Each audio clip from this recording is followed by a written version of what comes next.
Halo semuanya, selamat datang di channel Suka Cerita Film bersama Muklis di sini. Film yang akan kita bahas kali ini bercerita tentang dua anak muda yang sedang kesulitan. Mereka berdua sama-sama sedang tidak punya pekerjaan. Anak muda yang bernama Tom memiliki suara parau namun tampan. Dan yang satunya bernama Teung, memiliki suara bagus, berbakat menciptakan lagu, namun memiliki wajah dan fisik yang jelek. Keajaiban pun datang kepada mereka berdua, yang membuat mereka menjadi penyanyi terkenal dan merubah nasib mereka. Bagaimana kisah mereka? Dan tanpa berlama-lama lagi, langsung saja kita mulai alur ceritanya. Sebelum nonton, jangan lupa like, subscribe, dan bunyikan lonceng ya, tentunya untuk mendukung channel kami.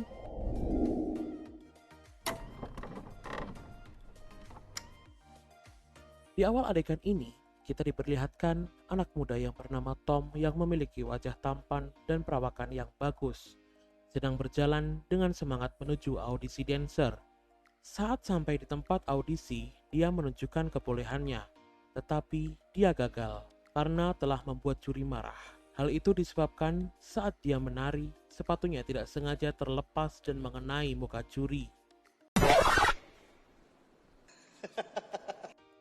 Setelah mengikuti audisi, Tom pun pulang ke kosnya. Namun, saat di depan pintu kos, kosnya sudah digembok karena belum membayar uang sewa. Tidak berselang lama, ada 3 orang yang menghampirinya.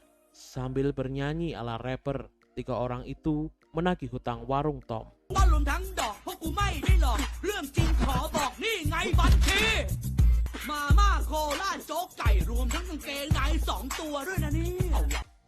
Tom pada saat ditagih menjawab kalau dia belum bisa membayarnya. Sampai akhirnya 3 orang itu melihat sepatu Tom dan mengambilnya untuk mereka jual. Mereka pun pergi menagih hutang ke tempat lain setelah Tom menyerahkan sepatunya.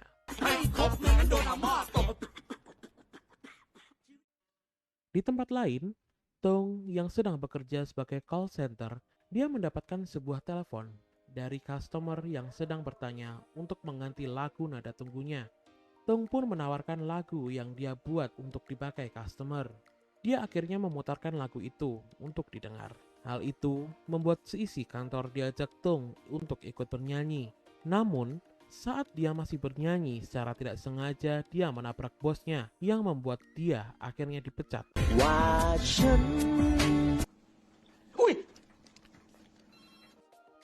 Ketika di pinggir jalan, setelah kejadian itu, Teung ditelepon oleh Tom. Teung pun berbohong, menjawab kalau dia sangat sibuk dan dia sedang di tempat yang sinyalnya jelek. Tom yang menelpon Teung memohon minta bantuannya. Dia berbohong kepada Teung kalau dia sedang pergi keluar kota dan memerlukan uang karena dompetnya kecopetan. Mereka pun saling berbicara sampai akhirnya mereka ketahuan satu sama lain sedang berbohong, yang ternyata mereka berdua sedang berada di tempat yang sama, hanya berjarak beberapa meter.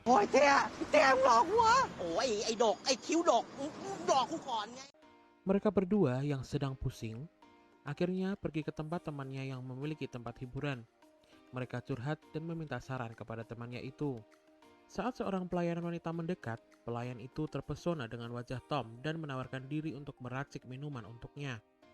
อุ๊ยหล่อจังเดี๋ยวหนูขอชงเหล้าให้นะคะคุณพี่ Teung yang genit pun menanggapinya di belakang badan Tom.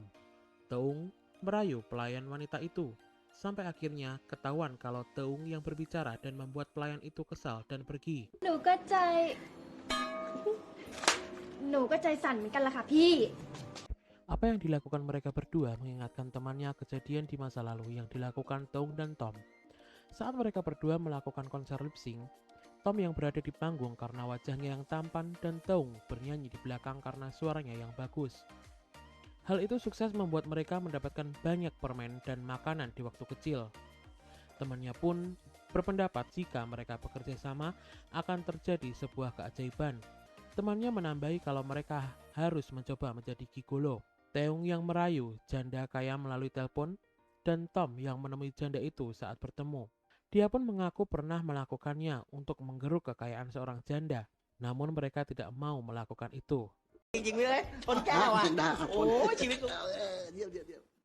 Setelah bertemu temannya itu, Teung dan Tom pulang ke apartemen Teung. Di kamar Teung, Tom dan Teung makan sambil membicarakan adik Teung. Tom mengira foto wanita cantik dipajang di kamar Teung adalah pacar Teung. Tetapi, Teung memberitahu kalau itu adalah adiknya. Tom pun kaget karena dulu adik Teung itu jelek dan tonggos. ตัวฟันไงนะเมื่อก่อนมันฟันเหยินจริงแต่ฝีมือกูดัด7 ครั้งปั๊บเนี่ย Setelah itu, Tong menunjukkan lagu hasil ciptaannya kepada Tom. Dia merasa bangga karena lagu ciptaannya sangat bagus dan enak didengar. Semalaman, mereka bercanda dengan memainkan keyboard milik Teung. Sampai Teung yang sudah kelelahan dan ngantuk tertidur. Sedangkan Tom yang masih bermain-main dengan laptop milik Teung dan menemukan kamera sehingga dia bisa merekam video dan menggunakannya. Tom pun membuat video tarian dengan backsound lagu Teung. Setelah itu, Tom mengupload video rekamannya ke situs musik dan menamai artis yang menyanyikan lagu dan video itu Tong Li-hee. Disinilah keajaiban yang akan merubah hidup mereka berdua terjadi. Adegan beralih ke sebuah perusahaan label musik yang bernama Double Dream.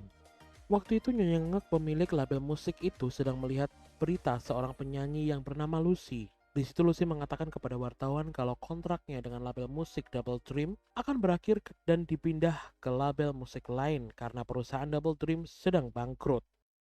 Pernyataan itu membuat Nyonya Ngek menjadi tidak bersemangat. Asistennya, yang kita sebut si asisten, memberikan saran Nyonya Ngek untuk segera kabur.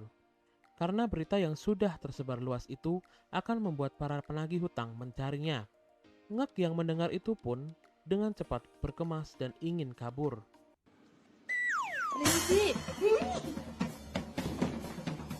Saat Nyonya Ngek akan keluar gedung, dia melihat seorang bapak-bapak berdandan ala Elvis Presley.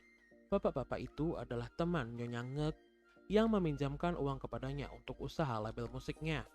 Nyonya Ngek yang panik mengajak si asisten kembali ke dalam ruangannya dan mengatakan untuk berperilaku seperti biasanya agar tidak dicurigai. Sampai di ruangan, bapak-bapak tadi menanyai Nyonya Ngek kenapa kantornya sepi dan lampunya mati. Nyonya Ngek pun ngeles kalau dia sedang melakukan efisiensi perusahaan.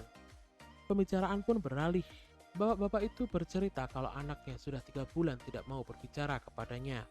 ทำยังไงมันก็ไม่ยอมรับมัน พ่อเป็นตุ๊ด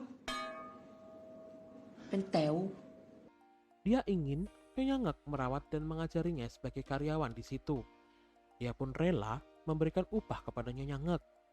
Saat menulis cek yang akan diberikan kepada Nyonya Ngek, Nyonya Ngek melihat dan mengira kalau dia akan memberikan 100 juta baht.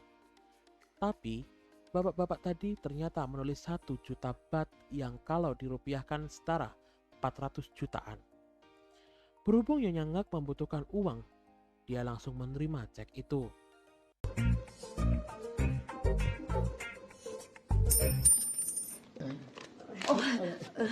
ไม่มากหรอกค่ะ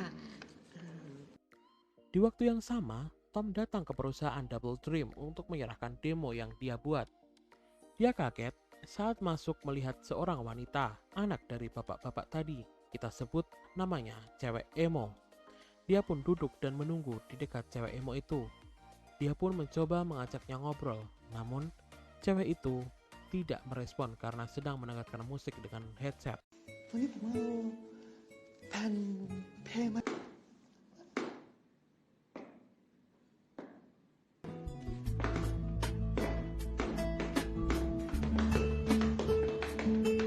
Saat Tom masih menunggu, ada telepon dari Teung yang meminta bantuan kepada Tom. Tom pun, yang dimintai bantuan temannya, langsung pergi dan menaruh demo rekamannya itu di tumpukan berkas yang dibawa oleh si cewek emo. Saat bapak cewek emo tadi akan pergi, tiba-tiba cewek emo itu datang menghampiri si asisten yang membuatnya kaget. Cewek emo itu menyerahkan hasil desainnya kepada si asisten. Si asisten kaget melihat hasil desain cewek emo itu yang menyeramkan.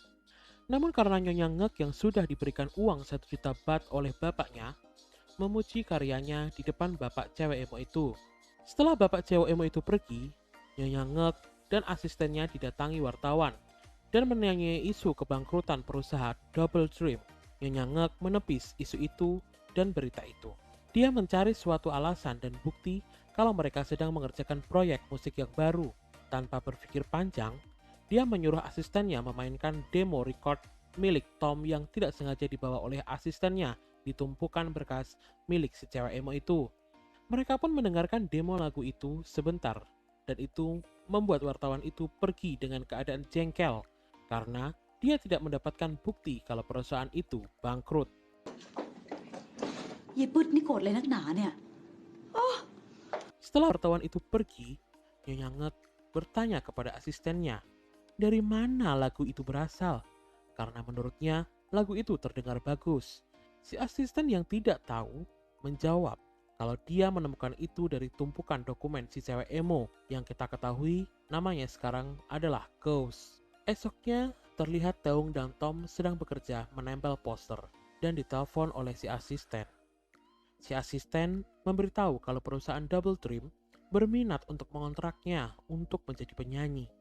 Taung dan Tom pun yang tidak menyangka menjawab mereka mau dikontrak dan belum ada perusahaan label musik yang mengontraknya.